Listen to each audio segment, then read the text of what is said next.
Hey guys, welcome back to the garage here.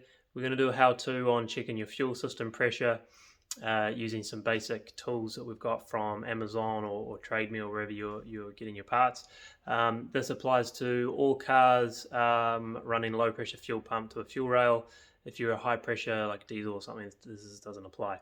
But this is going to help diagnose misfires, other engine bad idles, a number of things. So checking that your fuel pressure is correct, that is that your fuel pump is running properly, your fuel filter is not blocked, and that your fuel pressure regulator is maintaining that desired pressure in your fuel rail. Normally this would just go all the way, hook into our fuel rail here, and getting this camera so that the shadow's not in the way is a bit of a challenge. So you're going to need an extra little bit of pipe that's the same diameter as your main fuel line. You're going to need a T-piece, and you're going to need your gauge. And you're probably going to need a couple of clamps, hose clamps. When you take this stuff off, you might get a little bit of fuel squirt out, so just be prepared for that. Put a little towel under it. Right now your gauge would be reading 0. Mine is not because I've already pumped this up once. Okay, so we're going to run the fuel pump here by toggling this, and you will hear the fuel regulator. You'll hear the fuel regulator go when I turn this on. Okay, here we go.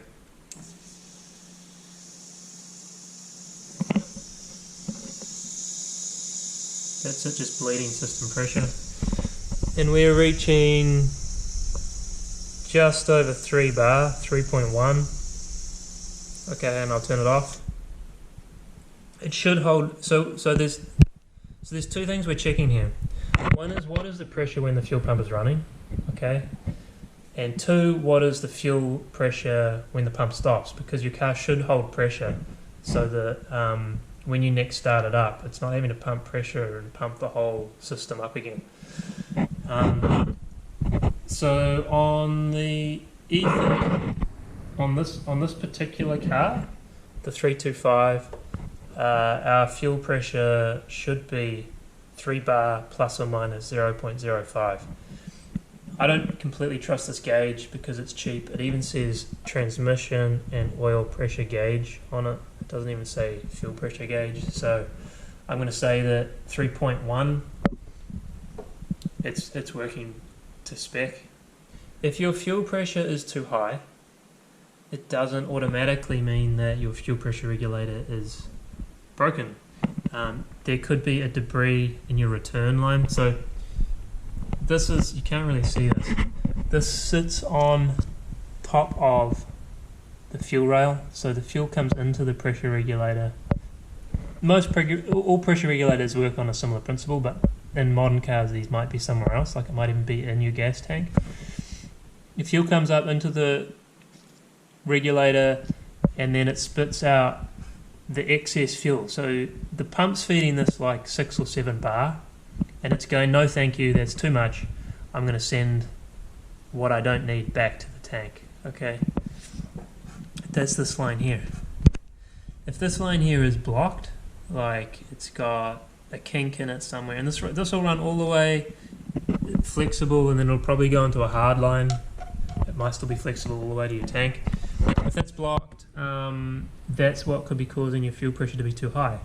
So you need to disconnect this, and you need to blow some compressed air through this, or even if you can, blow through with your mouth, and just see if it's blocked, and if it's not flowing freely, this could be your problem somewhere in between here and the tank. If that is free, and you're still getting fuel pressure that's too high, then yeah, replace your regulator. If your fuel pressure is too low, it will be your regulator. It could be your fuel pump. To check whether it's your fuel pump or not, you're going to want to clamp this line, cause an artificial obstruction in it.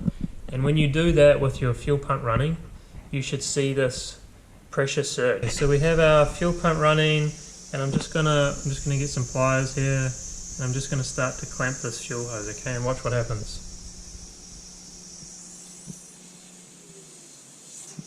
Okay, that tells me my fuel pump's good. My fuel pump just jumped up to about 5 bar, 70 psi.